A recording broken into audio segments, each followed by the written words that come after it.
It is 8:30 on this Sunday morning. It is time for us to chat to our friends from the Sunday Times. Time for The Brief, where we discuss the news leading the front and back pages of the Sunday Times this week. We have senior investigations journalist Sipho Masondo joining me first up this morning.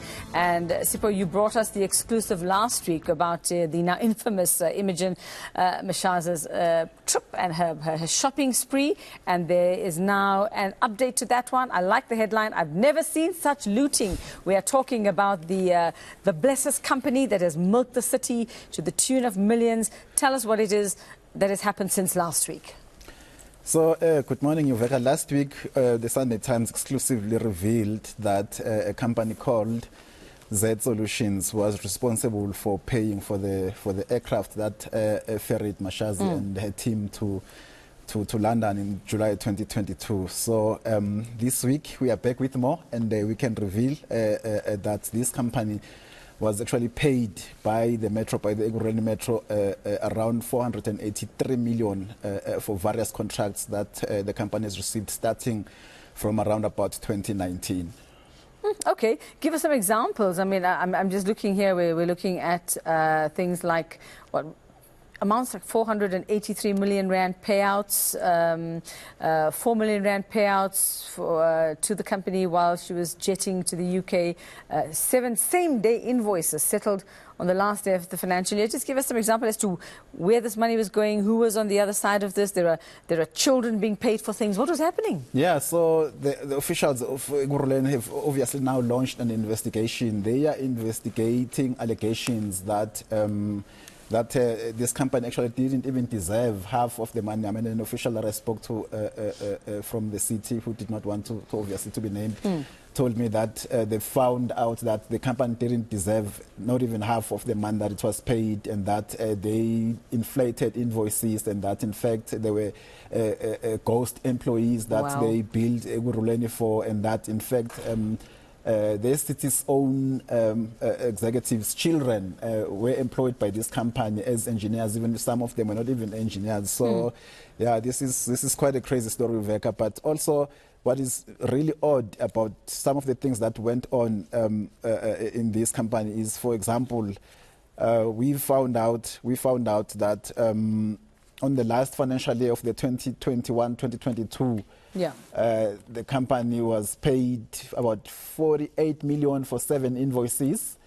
That appears like fiscal dumping, you know, and those invoices were literally submitted on the same day and they were paid on the same day, and that's quite very odd. I mean, government doesn't work like that. If you know how government works, is that you submit an invoice today and then it will be paid at the end of the month. But this company, if you are lucky, actually, if you are lucky. People are waiting years to get paid still.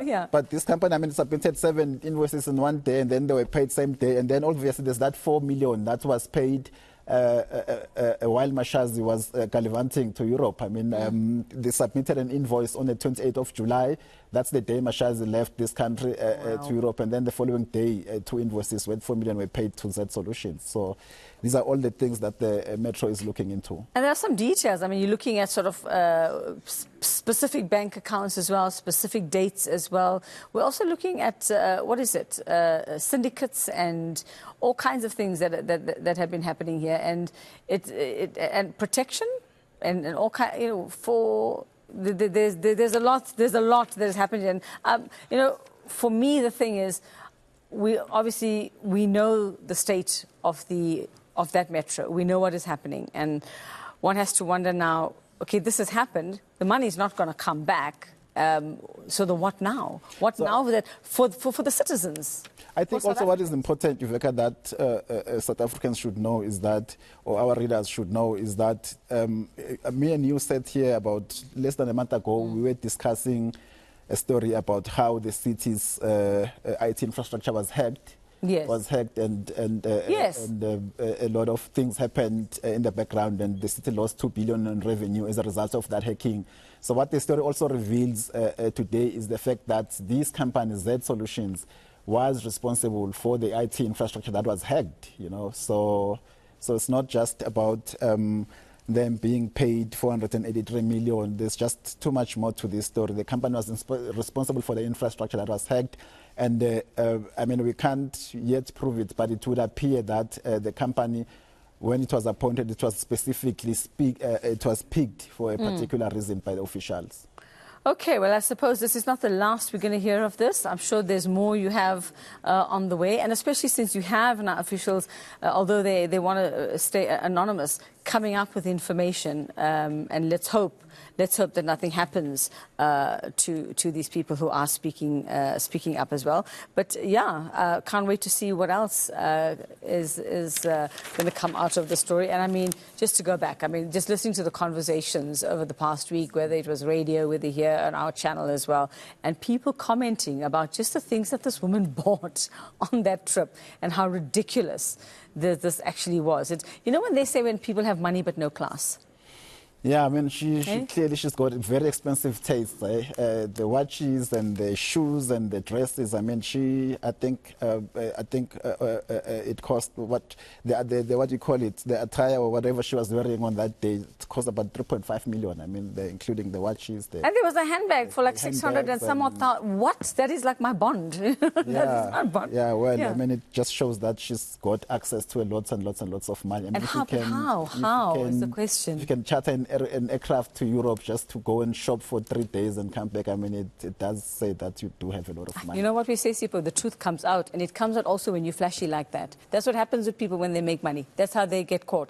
You're stupid, and you actually go and like buy expensive things, and then people start to notice. Am I right? Absolutely. That's what happens. All right. Can't wait to see what we're going to chat about next week this time. And yeah, the SOPI, that is Imogen, Mashazi, and the Ekurhuleni municipality and Metro. Thanks very much for your time. Thank you. If you want to read all about it, it is on page 1 and extends into page 2 here on the Sunday Times. And click on that icon on the corner of your screen there, subscribe, and get all the gory details. Senior investigations journalist Sipho Masondo and the team working very hard on that one. We'll be back with more in just a moment.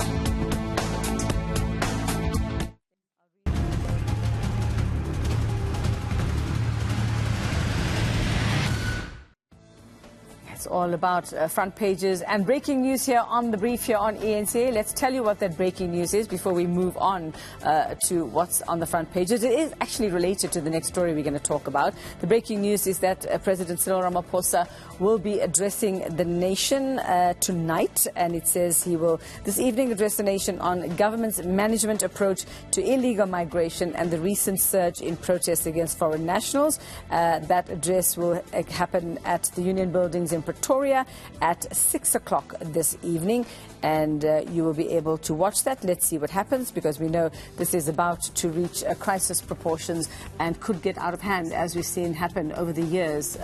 It is not our first rodeo when it comes to our stance on immigrants, whether they are actually documented or undocumented foreign nationals in the country. And that's exactly what we're talking about now on the brief. That is the next article we're going to be addressing. Despite government's reassurance that there will be no shutdown on the 30th of June, tension and fears remain as this looms for illegal migrants to leave South Africa. That's the deadline, the 30th of June. A wave of demonstrations, as we know, sweeping across the country, with anti-illegal migrant groups demanding that the undocumented leave the country. We're joined now by Sunday Times acting editor Mike Siluma. Mike, I mean, how auspicious that as we're about to talk about this, we get this breaking news that the president is actually he's going to address us. Good morning, firstly. Good morning, Eve. Good morning. So the article we're talking about here, state readies crackdown on migration unrest. Of course, that could all change, or we will have more information. But just tell us what you're focusing on the front page when it comes to this story. Yeah. No, actually, we got wind of the president's intention to address the nation tonight about the whole immigration crisis. You know, the good thing is that it looks like government has finally woken up to the seriousness of the issue. You know, because you know, as you know, they were dragging their feet on it a little bit, weren't they? We've had marches, and well, if you'll pardon, there were marches, and we've had marches over the last couple of weeks. With government looking like it's missing in action, you know. And now the thing has come to a boil. You know, when you have so much tension in the country, you know, around a deadline that is set by faceless people who have no authority, you know, then you ask, where is the government? You know, why is government not intervening? Or why has it not intervened before? You know, because we all could see that this whole movement, you know, or the agitation, you know, was building up to something. But it looks like the government has finally, you know, come around, you know, to doing and decided to do something, you know. So they seem to have a multi-pronged approach to dealing with the crisis. Well, I suppose, I mean, depending on what he says tonight, we already know, though, they are dispatching the envoys to other countries to try and smooth things over. And like we've been saying, or I've been saying, you know, in different interviews over the past couple of months as well, is we need to actually get the countries to chat to each other. The governments need to start talking to each other about how to manage this. You can't do away with it. This movement across borders is going to happen, but how to manage it properly so it doesn't end in attacks and deaths and you know Africans hating each other. I think that there is the diplomatic aspect of it. There is the national security aspect of it, you know, and the governance aspect of it, you know, to say that if you look at the push and pull factors, you know, that cause people to come to South Africa, you know, that is coming out of what is happening in their own country. Yes. But then if you look at what is happening in South Africa, you'll see that the South African government has not been paying attention to actually managing for example, securing the borders, which is the duty of any government at any given time. You know, all governments are there to do that, to preserve the integrity of a particular country. And our government has failed spectacularly in doing that. So it's a different, and then internally, what is causing the tension? Jobs. One of the big issues, the social conditions, for South Africans, the social conditions in South Africa, all three of which have been neglected by government. You know, it's only now that government is saying, well, they're sending envoys to talk to, you know, but this thing has been brewing for weeks and weeks, and government was not articulating its position either to the world or to South Africans, you know, to say this is what we're going to do about it. And now we're sitting with this situation where there is this date, this mysterious date of the 30th. Nobody knows what's going to happen on the 30th. The people behind it are not coming forward to explain what they are planning to do. You know, some of them are saying no. They're not saying everyone must leave. They're just setting a deadline for people to start living and all of that, you know. But normally what you would have is that even when you've got protests and you know, which are allowed in the Constitution, the organizers would declare, tell government, tell the police that we're going to be marching from point A to point B so that arrangements can be made. You know, here it doesn't look like anything. You know, the organizers have stayed faceless. And controlling crowds, we're not very good at that. And it raises the questions of accountability. You know, that if you issue threats like that, that cause anxiety in the nation.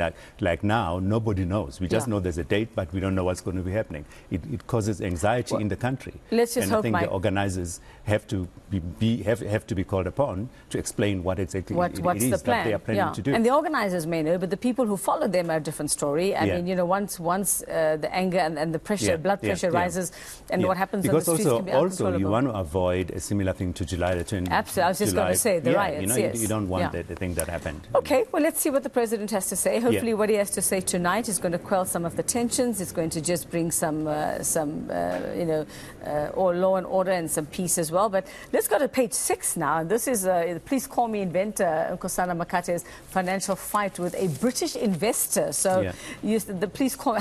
I do like what you say on the front page. It says, please don't call me. I'd love to meet the person who writes leave me alone. Leave me alone with my money. Call me. Leave me alone with my millions. So now he say the headline here is Makate guns for man behind attempts to extort me, he says. So who's this person? What's happening? You know, this is a very interesting story because it's been going on for almost 2 decades. Yes, or close on, you know, 2 decades. Remember, you know how the thing arrived. You know, he was working. Makate was working for Vodacom, and then he says that he came up with the Please Call Me idea, and then the company was disputing that. You know, remember one of their directors, Alan Notcraig, I think it was, who said he was the one who, but the courts decided otherwise. It turned out that actually Makate was right. Turns out that Makate was right. Now you're left with the settlement. the compensatory settlement, which has been going in and out of the courts, etc. But eventually there was an out-of-court settlement. Do we know the amount? It's never been disclosed. But at the same time, this gentleman, who's the head of BlackRock Mining, has come forward to say he wants a portion of that payout because they had a long-standing agreement contract with Makate to provide him with legal help and all of that while he was fighting Vodacom. Makate says there's no such thing. The guy is trying to extort me. So he's going to be back in court now? Because he's saying, now there are two cases going on. The BlackRock Mining person is wanting a share of Makate's payout, but Makate says he's a fraud. Actually, he forged his signature in the documents that he's using in court. So he's wanting to institute a private prosecution against the person for fraud.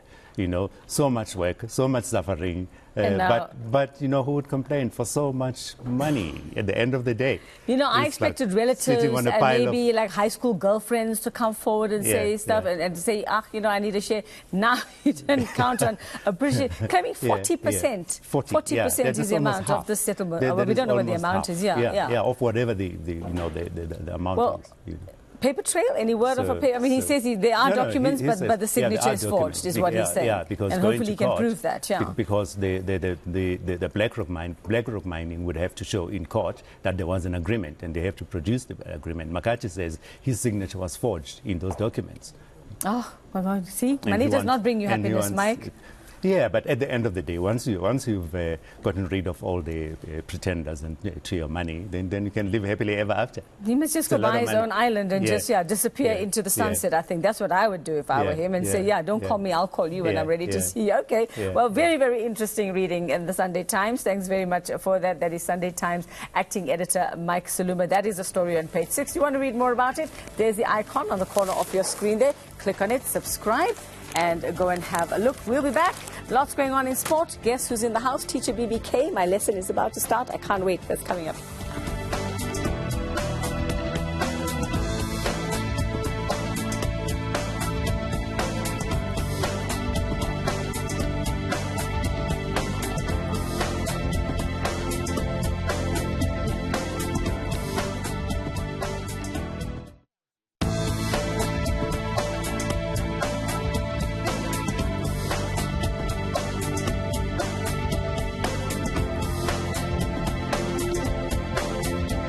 Welcome back. It is The Brief, and class is in session, and Coach BBK, or Sir BBK, is in the building. And no bigger story, of course, at the moment than the FIFA World Cup, but South African rugby fans also might tell you something else. But let's start first with World Cup. And, of course, BBK, good morning, sir. Good morning. Are you well? Yeah, I'm well.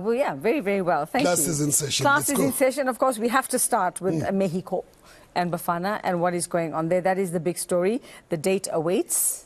What's happening? What's your feeling? If you say it is Mexico, then I'm going to tell you one thing, that Bafana's big date with Mexico is loading. Indeed, our very own Matlatsi Mpatlele is in Mexico City, and it gives you a story where we said it's time to sparkle. Time to sparkle for Bafana, because all the work that Hugo Bruce has been in since May in 2021, when he took over, was to make sure that we qualify for the World Cup. Unfortunately, we missed out on 2018, and he did say, remember, that if I don't take you to the World Cup, kill me. We're not killing anyone. We are making sure especially when you're in Mexico. Don't say words like that. Maybe let's just put that to the opposition, starting with Mexico on Thursday. And Matlatsi had a conversation with a former Bafana player, Sipho Masondo, who was at the World Cup in 2002. And Zuma says, even though, remember last week we spoke about a big headache for Bruce in terms of scoring, Zuma says, we may have the challenge, but don't worry too much, because he's looking at people like Relebohile Mofokeng and then Austin Apolis, who at Orlando Pirates were able to get the goals, even though they are not strikers, but they play in attacking positions. He says the goals must not come from the strikers alone. It's a responsibility of the team. But here's a small thing. Bafana have only played friendlies against North American countries. We played Panama back-to-back. We drew in Durban, we lost in Cape Town, and then we played against Nicaragua. We did not score a goal. So that is where the concern comes from. But then we're going to have Chechnya, we're going to have South Korea. We have not played a European opponent to prepare. We have not played a South Korean opponent. But we say, Bafana, it's time to sparkle, get out of the group and make sure that you take it forward. What do you think the sort of thought process is this morning after that 1-1 draw with Jamaica now? What do you think the mindset is? And it was not a loss. We were able to get a goal. We're getting a goal in Mexico. I think it is a positive mindset. And Mexico always. Remember in 2010, on June 11, we were the host. Mexico scoring late. Mexico going to this, having played Serbia, beating them 5-1. Yeah. So it's going to be very interesting. But some of those goals were own goals. Well, some of those goals were, but they all count. Yeah. But we are hopeful that Bafana are going to, for the first time, escape the humiliation of being eliminated in the first round. So go Bafana, it's time to sparkle. What is this? What is it they say in Mexico? Arriba, arriba. Arriba, arriba, arriba, Bafana. Let's do that. Most all right. definitely. All right. We go from there to the Bulls and bouncing back to down Glasgow Warriors. Tell us what's happening there. Yeah. Performance. And I say that in capital letters. Because the Bulls go and then at some stage they are trailing. They are trailing 21-3, 18-3. They come back from an 18-point deficit and make sure that they win this game by 1 point. What makes it even more interesting is that at some stage, for part of the first half, they played with 14 men because Andre Pollard got to the sin bin, Ruan Norte also got to the sin bin. To be able to come back from that away, it was a massive, massive thing to do against Glasgow, who you will recall played the Bulls in the other final and they beat them. Unfortunately, we were all hoping for an all-South African final, but the Stormers were not able to pull it off. Okay, the excitement is still there. I'm still coming to terms with rugby, understanding the game. You would have wanted to have an all-South African rugby. Would I want to final? In the US. Okay, but then go the Bulls. Go the Bulls. Yeah. Go the Bulls. Let's just throw our weight behind. So they are going to play Leinster away. It's going to be at Croke Park. It's going to be on June 19. It will be a Friday. But I'll come back on Sunday and tell you more about it. Of course you will. Of course you better come back. Okay, and then I can't believe it's that time of the year again. Comrades Marathon. No, not the comrades in politics, right? The comrades would decide to go from either Who knows, BBK, who knows? Yeah, but anyway, yes. Some comrades do run the comrades, I know. Yeah. So they would go. They do. It is one for Gerda Steyn. She's looking for title number 5. Yeah. And I think that Steyn, as my 2 daughters will say, she'll clock it. with the finger movement, she'll clock most it. Okay. Definitely. Yeah. But we've got someone that David Isaacson writes and tells you that he thinks that he is a dark horse in this race, simply because he is a man who finished 12th at the last Comrades, and he did so after having fallen sick at 40 kilometers away from the finish line. He still managed to finish 12th. He thrives on going on the hills. He thinks that this is the moment for him to be able to take it. Read all about it, where David Isaacson tells you more about that. And also, for the Women's World Cup is about to start. Yeah. It is going to be in England, and the Proteas are there. Stuart has tells you that Coach Mandla Mashimbi needs to get it right with the starting 11 so that we make sure that for the first time we're going to have a cricketing team coming back home with a World Cup title. So we're looking forward to our ladies. And the Blitzboks are the world champions.